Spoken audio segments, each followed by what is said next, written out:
Hello दोस्तों, कैसे हैं आप सभी। होप आप सभी बहुत अच्छे होंगे। जैसा कि आपको पता है, इस समय मैं डिस्कस कर रही हूँ 4 वर्णों के बारे में और इस वीडियो में हम जानेंगे कि कैसे ब्राह्मण, क्षत्रिय, वैश्य इन तीनों ने मिलकर शूद्रों को स्वार्थवश न शस्त्र रखने का अधिकार दिया, न धन संचयन का और न ही विद्या ग्रहण का अधिकार ही दिया। और ऐसा क्यों किया, इसके बारे में भी इस वीडियो में हम बहुत ही डिटेल में जानने वाले हैं। अगर दोस्तों आपको ये टॉपिक इंटरेस्टिंग लगता है तो प्लीज़ दोस्तों अंत तक बने रहिए, क्योंकि इसमें मैं पूरी डिटेल में बताऊंगी कि आखिर ऐसा क्यों हुआ कि 3 वर्णों ने मिलकर शूद्र को ये अधिकार नहीं दिए गए। तो चलिए दोस्तों, अब हम अपना वीडियो शुरू करते हैं। अगर हम ये मान भी लें कि यह चतुर्वर्ण व्यवस्था व्यवहारिक है, फिर भी इसमें कई दोष हैं। जैसे ब्राह्मण विद्या अर्जन करेगा, क्षत्रिय अस्त्र शस्त्र धारण करेगा, वैश्य को व्यापार और शूद्रों को सेवा ही करनी चाहिए। क्या ये श्रम विभाजन शूद्रों को धन संपत्ति अर्जित करने से रोक रही है? इस वर्ण के समर्थक ये कहते हैं कि शूद्र वर्ण के लोगों को आखिर धन संपत्ति अर्जन करने का कष्ट उठाने की क्या जरूरत है, जबकि बाकी 3 वर्ण इनकी सहायता के लिए मौजूद हैं। शूद्र को पढ़ने लिखने की जरूरत नहीं है, वो जरूरत पड़ने पे ब्राह्मण के पास जा सकता है। इसे शस्त्र रखने की भी जरूरत नहीं है, क्योंकि उनकी रक्षा के लिए क्षत्रिय है।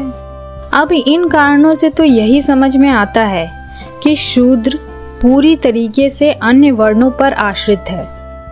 अब सोचिए कि यदि ये 3 वर्ण ब्राह्मण, क्षत्रिय, वैश्य अपने अपने कर्तव्य को छोड़ दें तो क्या होगा?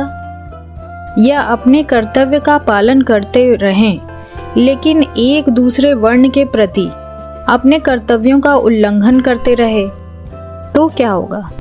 या तीनों वर्ण शूद्र को दबा कर रखें तो क्या होगा?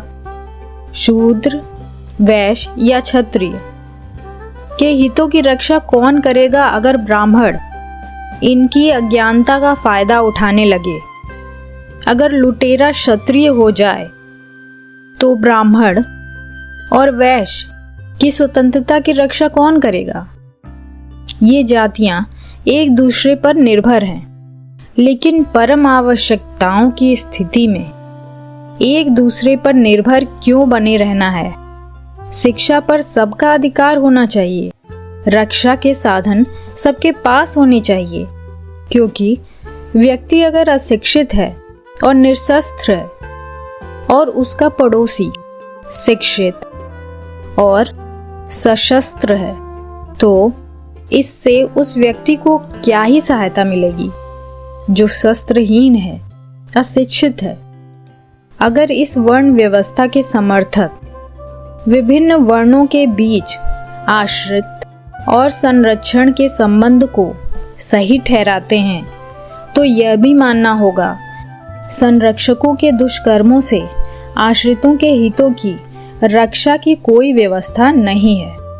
इसमें कोई शक नहीं कि ये संबंध मालिक और नौकर का है।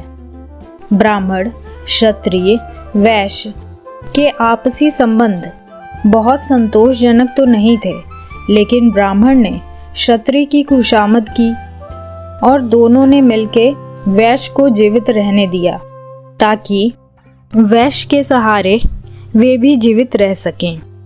लेकिन तीनों वर्ण इस बात पर सहमत हो गए कि शूद्र को धन संचयन का हक न दिया जाए, क्योंकि अगर ये हक मिल गया तो वो दूसरे वर्णों पर आश्रित रहने की उसे जरूरत नहीं पड़ेगी। इसी तरह उसे शिक्षा से भी वंचित किया गया कि यदि वे पढ़ लिख गए तो कहीं अपने हक के लिए सजग न हो जाएं और अपना हक न मांगने लगें। उन्हें शस्त्र रखने से रोका गया ताकि यदि उन्होंने शस्त्र धारण कर लिए तो हो सकता है कि वो सत्ता के विरुद्ध विद्रोह कर दें। ये तीनों वर्ण सदा से ऐसा ही करते आ रहे थे, जिसका प्रमाण मनुस्मृति में मिलता भी है। न ज्ञान, न धन, न शस्त्र रखने की ही इजाजत। ज्ञान के बिना शूद्र अपनी मुक्ति का मार्ग कैसे सोच पाएगा? धन संपत्ति के बिना भिखमंगों की भांति अपने जीवन को जीने पर मजबूर, और बिना शस्त्र के वे अपनी खुद की रक्षा करने में भी असमर्थ थे। ये जीवन तो गुलामों का हो गया ना। बस इसमें आंखों से दिखने वाली बेड़ियां नहीं हैं, इतना ही अंतर है। अब बात करते हैं यूरोप पर। यहाँ यूरोप की बात करना बहुत ज़रूरी है, ये जानने के लिए कि आखिर वहाँ के समुदायों में और भारत के समुदायों में क्या अंतर है।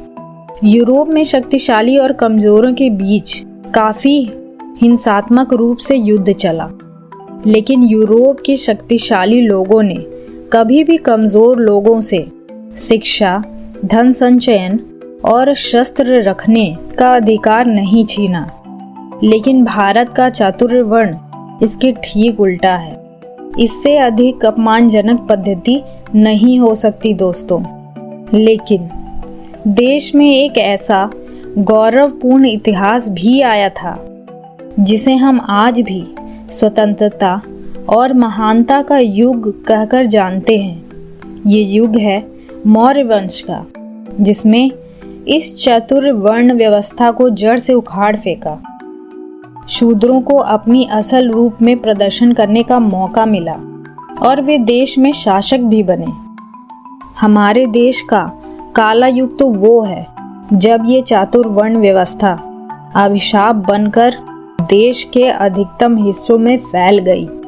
दोस्तों, मैं उम्मीद करती हूँ कि आपको इस वीडियो से समझ में आया होगा कि हिंदू समाज में कितनी बुराइयां उस समय व्याप्त थीं। उनके कुछ हिस्से अभी भी विद्यमान हैं। कभी न कभी हमें ऐसी घटनाएं सुनने को मिल ही जाती हैं। उम्मीद करती हूँ दोस्तों, ये वीडियो आपको अच्छा लगा होगा। ऐसी ही अन्य वीडियो के साथ मैं अगली बार फिर उपस्थित होंगी। तब तक के लिए धन्यवाद।